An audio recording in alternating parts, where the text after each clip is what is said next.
For we would have to give all praise and gratitude to Allah subhanahu wa ta'ala.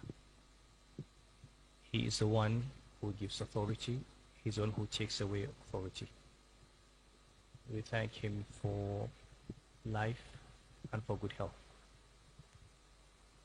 As you know, I was appointed the 14th Emir of the single Emirate of Kano in June 2014. And now I'm reappointed as the Emir of the single Emirate of Kano. In between that period, we did not have a single emirate. We had 5 Balkanized emirates. And this was an injustice to the history of Kano. It was an attack on our history, on our culture, on our traditions. And it was an act of betrayal to our family. We thank Allah subhanahu wa ta'ala that today the emirate has been unified again. Its people have been brought together. That an injustice has been corrected. Because, as you know, I was dethroned on an allegation of insubordination, which was never specified. I was never given an opportunity to defend myself, but I have never spoken about it because I always assumed that when the time is up, it is up. So today I thank God that God has remained, as we know, a faithful God who stands by justice. I would like to express my sincere gratitude to my brother, His Excellency, the Governor of the State, Engineer Abu Kabir Yusuf, my brother, His Excellency, the Deputy Governor, Comrade Amin Abdul Salam, His Excellency, the Honorable Speaker of the House, for making this possible. I would also like to express my thanks to His Excellency, the President, Alhaji Ashiwaju Bola Ahmed Tinubu, without whose principled stance of non-interference in the internal affairs of the state, this would not have been possible. The President has shown that he is a respecter of the Constitution and the separation of powers. He recognizes that this is a purely local matter and that the government has a responsibility to do what is right for the state.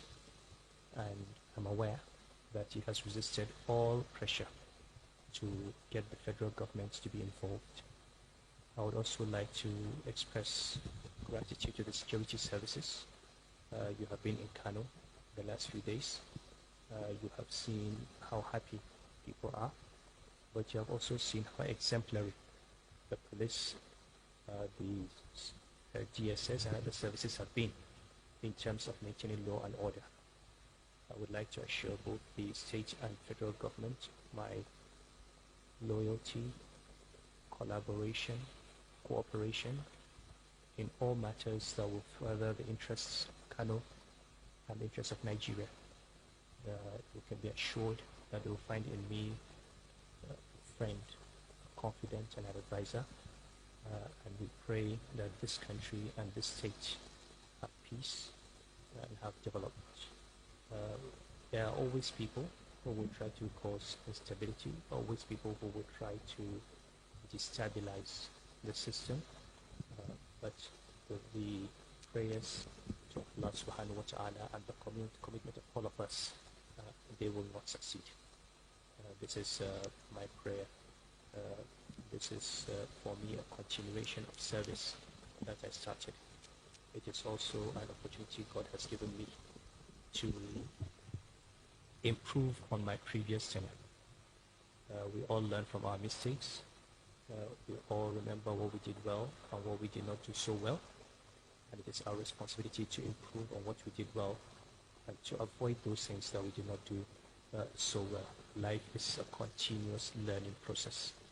I've enjoyed the break of the 4 years. I've been grateful to God for the time spent. And I thank the people of Kano for their love. I thank them for their affection. I thank all the scholars, the business community, and the political class for the support they have given me. Thank you.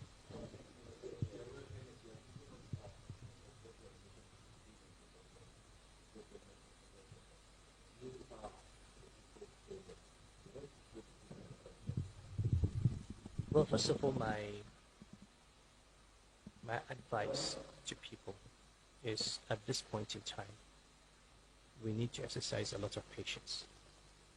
I'm an economist, and I look at many things through the prism of economics.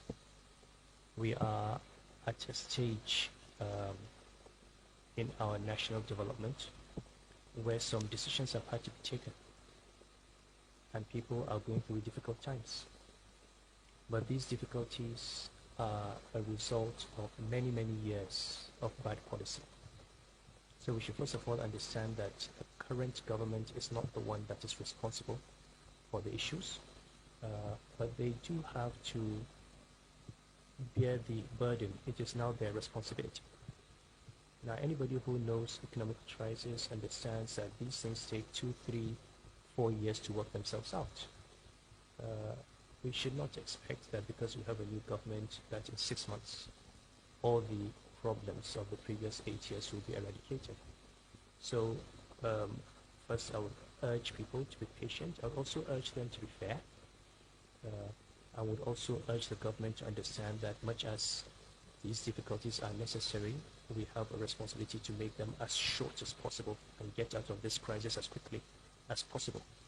So I think my primary role will have to be to continue to offer constructive advice to the government and also to the people, because we need to explain to them.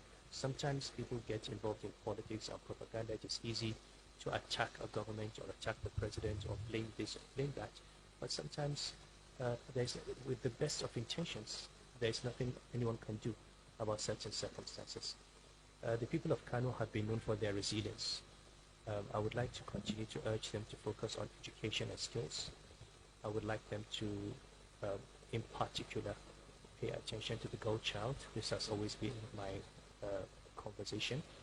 I would like them to understand that it's very important that they do not rely entirely on the government for their livelihood. People should try and earn another living.